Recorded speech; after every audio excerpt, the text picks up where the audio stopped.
शिव महापुराण प्रथम खंड अध्याय 5 भगवान सदाशिव द्वारा विष्णु एवं ब्रह्मा की उत्पत्ति का वर्णन। भगवान सदाशिव ने कहा, हे प्रिय, हमें एक ऐसा मनुष्य उत्पन्न करना चाहिए जो सब विद्याओं में पारंगत हो और जिसके ऊपर हम संपूर्ण सांसारिक भार को छोड़कर आनंद पूर्वक विहार कर सकें।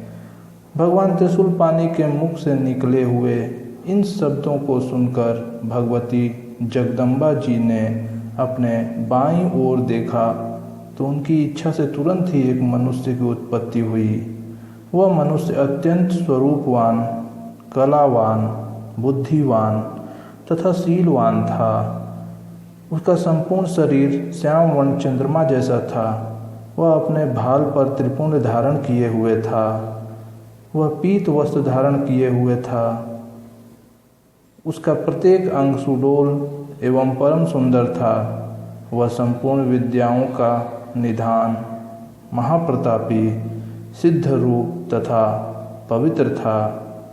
वह उत्पन्न होते ही बारंबार दंडवत करता हुआ भगवान सदाशिव एवं भगवती उमा के सम्मुख हाथ जोड़कर खड़ा हो गया। उस सुंदर मनुष्य को देखकर उमा सहित उमापति शिव जी अत्यंत प्रसन्नता को प्राप्त हुए। वह भी इन दोनों को देखकर बहुत हर्षित हुए। तदुपरांत उसने हाथ जोड़कर इन दोनों की स्तुति तथा प्रशंसा करते हुए प्रार्थना की, हे पिता एवं हे मातेश्वरी, आप मेरे नाम रखकर मेरे योग्य जो कार्य हो उसे बताइए। यह सुनकर श्री शिव जी बोले, तुम्हारा नाम विष्णु होगा। संपूर्ण सृष्टि में तुम्हारे समान तेजस्वी तथा प्रतापी अन्य कोई भी प्राणी प्रकट न होगा।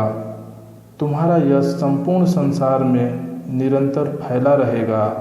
संसारिक मनुष्य तुम्हें हरि, चतुर्भुज, भगवान, अच्युत आदि अनेक नाम से पुकारेंगे। तुम भक्तों का मनोरथ पूर्ण करने के लिए उत्पन्न किए गए हो। अब तुम्हें यह उचित है कि तुम तपस्या करो जिससे तुम्हें अधिक तेज एवं सामर्थ्य की प्राप्ति हो। इतना कहकर भगवान सदाशिव ने विष्णु को योग विद्या का उपदेश दिया। तब विष्णु एक ही स्थान पर बैठकर तपस्या करने में संलग्न हो गए। हे नारद, वे 12 दिव्य सहस्त्र वर्ष पर्यंत एक ही आसन पर बैठे हुए योग साधना द्वारा भगवान सदाशिव का ध्यान करते रहे। परंतु जब उन्हें तपस्या का कुछ भी फल प्राप्त नहीं हुआ तो उनके हृदय में अत्यंत शोक हुआ। उसी समय जिस प्रकार वर्षा में बादल गरजते हैं, ठीक उसी प्रकार यह आकाशवाणी हुई, हे विष्णु, तुम मन लगाकर फिर से तप करो, क्योंकि हम सुगमता से किसी को दिखाई नहीं देते हैं। इस आकाशवाणी को सुनकर उन्होंने पुनः अत्यंत कठिन तप करना आरंभ कर दिया। उस कठिन तपस्या के कारण विष्णु के पवित्र शरीर में इतना पसीना निकला कि उससे एक नदी बन चली। उस अवस्था में बैठे हुए विष्णु जब मूर्छित हो गए तब उनका नाम तीनों लोक में हर नारायण प्रसिद्ध हुआ। वे इस प्रकार मूर्छित हो गए कि जैसे कोई निद्रा में शयन कर रहा हो। उसी दशा में भगवान सदाशिव की इच्छा से उन विष्णु की नाभि में से एक कमल की उत्पत्ति हुई। उस कमल में बहुत ही पंखुड़ियाँ थीं। वह देखने में बहुत ऊंचा, अत्यंत मनोहर तथा लंबा था। ब्रह्मा जी बोले, हे नारद, विष्णु को उत्पन्न करने के पश्चात भगवान सदाशिव ने मुझे अपनी दाहिनी भुजा से उत्पन्न किया और उसी कमल में बैठा दिया। मेरा रंग लाल था।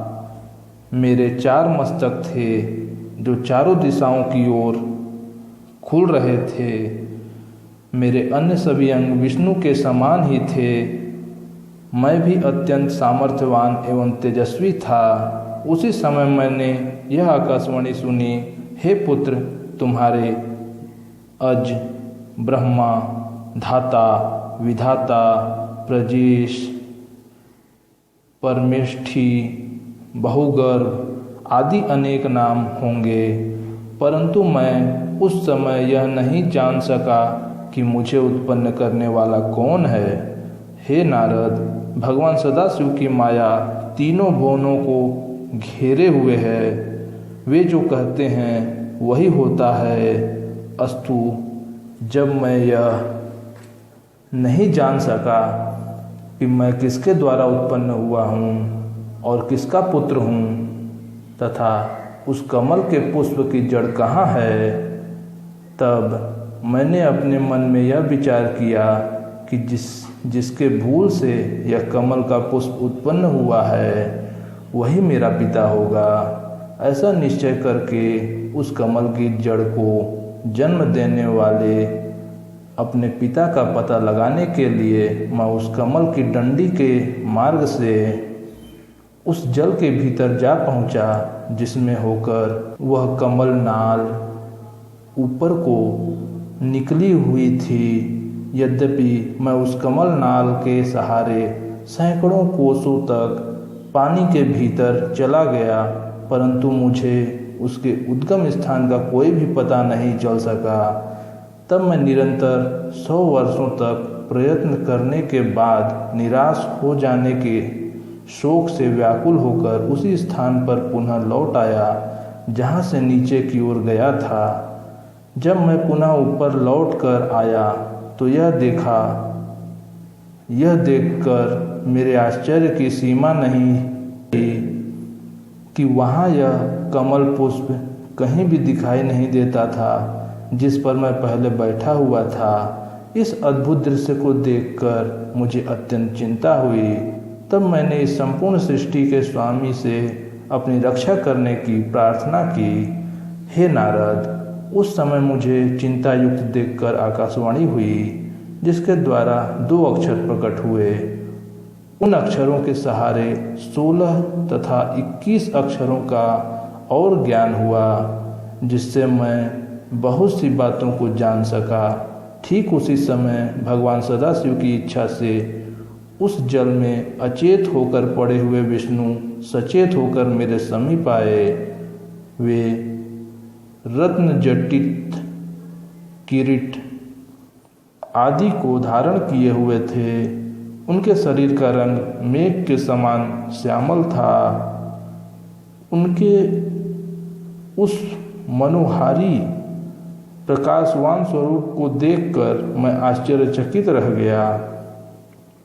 इतनी कथा सुनाकर ब्रह्मा जी ने कहा, हे नारद, इसमें किसी प्रकार का संदेह नहीं करना चाहिए, क्योंकि भगवान सदाशिव जो चाहते हैं वही होता है। अस्तु, मैं विष्णु के उस स्वरूप को देखकर पूछा, आप कौन हैं? विष्णु ने उत्तर दिया, हे ब्राह्मण, हम ब्रह्म, अलख, निरंजन, हरि, भूपति, निर्विकार, अचिंत्य तथा सच्चित आनंद स्वरूप हैं। हम तुम्हारे पिता हैं और हमारे ही नाभि कमल द्वारा तुम्हारी उत्पत्ति हुई है। अब तुम निर्भय हो जाओ, क्योंकि हम तुम्हारे रक्षक हैं। हमारे ऊपर हमारे समान अथवा हमसे उत्तम अन्य कोई नहीं है। हम ही सबके स्वामी हैं। हे नारद, विष्णु जी ने यह बात अज्ञान अवस्था में ही कही थी कि हम ही उत्तम हैं और हम ही ब्रह्म हैं, क्योंकि वे उस समय शिव जी की माया से अचेत थे। भला इस संसार में ऐसा कौन है जिसे भगवान सदाशिव की माया भुलावे में भी नहीं डाल देती? हे नारद, विष्णु के मुख से यह वचन सुनकर मुझे अत्यंत क्रोध आया। तब मैंने उनसे कहा, हे विष्णु, तुम ऐसे असत्य बात मत कहो और कैवल्य भाव का निश्चय रखो। यदि तुम हमें उत्पन्न करने वाले होते तो वेद हमें ब्रह्मा, पितामह, विधाता, परमेष्ठी आदि नामों से नहीं पुकारते। हम स्वयं ही तीनों गुणों को धारण करके संपूर्ण सृष्टि को उत्पन्न करने वाले हैं। अतः तुम्हें हमारे प्रति ऐसे शब्द नहीं कहने चाहिए। मेरी बात सुनकर विष्णु बोले, हे ब्रह्मा, तुम्हें ऐसे अज्ञान में पड़ना उचित नहीं है। इस सृष्टि को उत्पन्न करने वाले तुम नहीं हो, बल्कि हम ही हैं। हम ही सब जीवों को उत्पन्न करके उनका पालन करते हैं और प्रलय काल में सबको नष्ट कर देते हैं। हमारे हरि, ईश, अच्युत आदि सर्वोत्तम नाम हैं। हमारी माया के वशीभूत होकर सब लोग अपना ज्ञान भुला बैठते हैं। इसलिए तुम भी ऐसा कह रहे हो। इसमें तुम्हारा कोई दोष नहीं है। यह संपूर्ण संसार हमारे द्वारा ही उत्पन्न हुआ है और हमारे ही अधीन बना रहता है। हम ही ने वेदों को बनाया है और तुम्हें नाभि कमल द्वारा उत्पन्न किया है।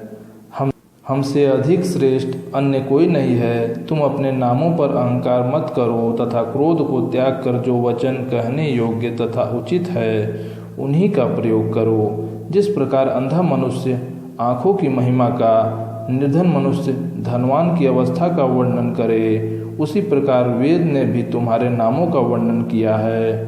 यदि तुम हमारा पूजन करोगे तो वह शुभ होगा, अन्यथा हम तुम्हें अपनी शक्ति द्वारा नष्ट कर देंगे।